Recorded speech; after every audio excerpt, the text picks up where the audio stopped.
Bapak Dr. Nutrisi MG. Saya Muhammad Hasan dari Dalam Studi Sistem Informasi.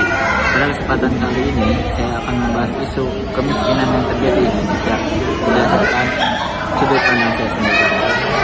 Menurut data Badan Pusat Statistik atau BPS, per Maret 2025, presentasi penduduk Indonesia turun menjadi 8,47% atau sekitar 23,86 juta orang.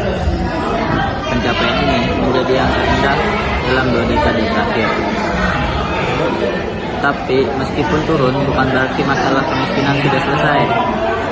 Ada beberapa catatan yang penting untuk diperhatikan sebagai bagian dari analisis isu kemiskinan terkini.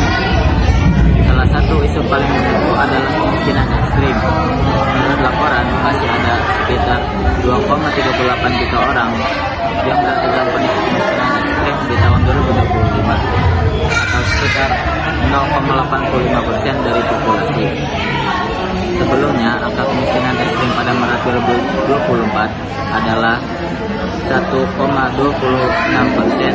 Jadi, meskipun menurun, ada jutaan orang yang sangat rentan dalam kemiskinan. Menurut Kompas, sekitar 3,17 juta orang dilaporkan masih dalam kemiskinan ekstrim di awal tahun 2025. Mayoritas dari mereka memiliki kepala keluarga yang sangat berpendidikan rendah, yaitu lulusan sekolah dasar atau SD. Jumlah ini menunjukkan bahwa tidak semua masyarakat miskin dapat dengan mudah keluar dari kemiskinan, terutama kelompok yang dalam kemiskinan ekstrim. Data BPS juga memperlihatkan gambaran ketimpangan kemiskinan di antara kota dan desa. Persentase kemiskinan di desa tercatat 11,03%, sementara di perkotaan lebih rendah, yaitu 6,73%. Artinya penduduk di desa lebih rentan terhadap kemiskinan dibanding warga kota. Kondisi ini menunjukkan bahwa meskipun ada penurunan angka kemiskinan nasional, distribusi kemiskinan masih sangat tidak merata.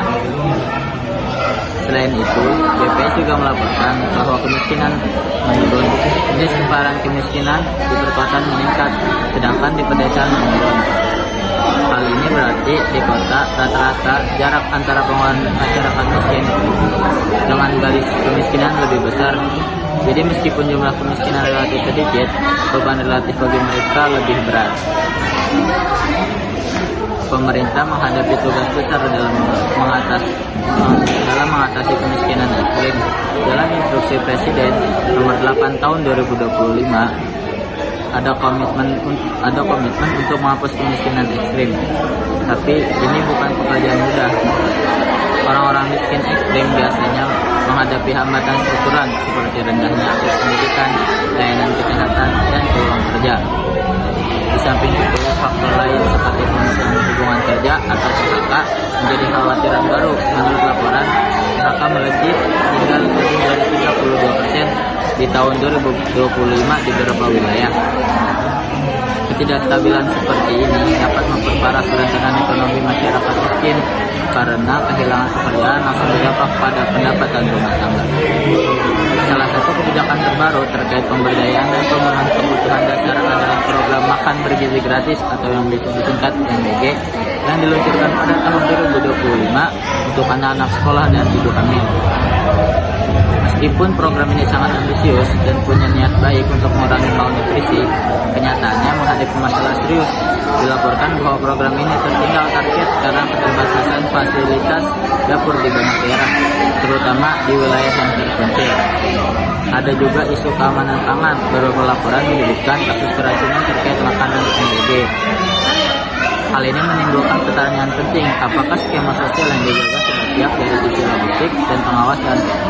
Jika tidak, maka program yang seharusnya mengurangi kemiskinan bisa menambah resiko bagi penduduk miskin, terutama anak-anak. Dari data situasi terkini, saya melihat beberapa poin penting. Yang pertama, penurunan angka kemiskinan itu positif, tapi belum cukup.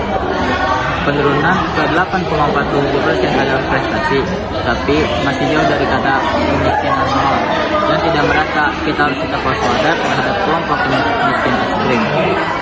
Yang kedua, prioritaskan pemberdayaan, bukan hanya sekedar bantuan. Untuk menangani kemiskinan ekstrim ekstrim, pemerintah harus memperkuat program pemberdayaan pemberdayaan seperti pelatihan keterampilan, akses pendidikan di daerah terpencil, serta program kesehatan yang berkelanjutan. Bantuan tunai saja tidak cukup jika struktur kemiskinan seperti pendidikan pekerjaan yang tidak diperbaiki. Yang ketiga, memperkuat infrastruktur sosial dan logistik program sosial. Program seperti MBG harus diawasi dan dievaluasi dengan sangat ketat. Infrastruktur dapur, pasokan pangan, distribusi, dan sanitasi harus diperkuat agar risiko seperti keracunan dapat diminimalisir. Selain itu, perlu mekanisme transparansi dan akuntabilitas agar bantuan sosial berjalan efektif dan aman. Yang keempat, tanggapi PHK dan ketidakstabilan pekerjaan. Kenaikan PHK adalah alarm bahaya. Pemerintah dan sektor swasta perlu bekerja sama menciptakan lapangan pekerjaan yang stabil, terutama di sektor yang bisa diakses oleh kelompok berpenghasilan rendah.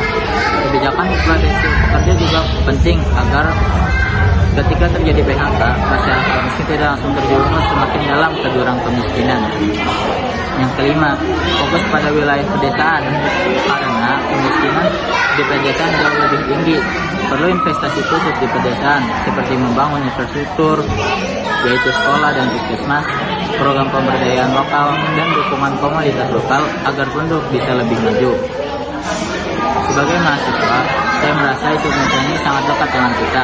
Kita tidak hanya berbicara soal statistik, tapi tentang manusia, keluarga yang hidup di daerah terpencil, anak-anak yang risiko putus sekolah, ibu hamil yang kesulitan gizi, dan pekerja yang kehilangan pekerjaannya. Pemerintah dan semua elemen masyarakat punya tanggung jawab besar. Kita perlu mengedepankan empati, inovasi, dan kolaborasi. Mahasiswa bisa berperan aktif sebagai penegak kesadaran, melakukan penelitian, mengadvokasikan kebijakan, dan ikut aktif di komunitas lokal. Jika kita bekerja sama, pemerintah, swasta, masyarakat, dan generasi muda, saya percaya kemiskinan ekstrim bisa semakin ditekan.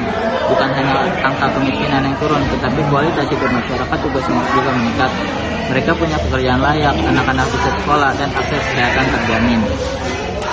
Mari kita jadikan isu ini bukan hanya sekedar topik akademik, tetapi panggilan nyata untuk bertindak, karena kemiskinan bukan hanya soal miskin materi, tetapi soal harapan dan masa depan bangsa.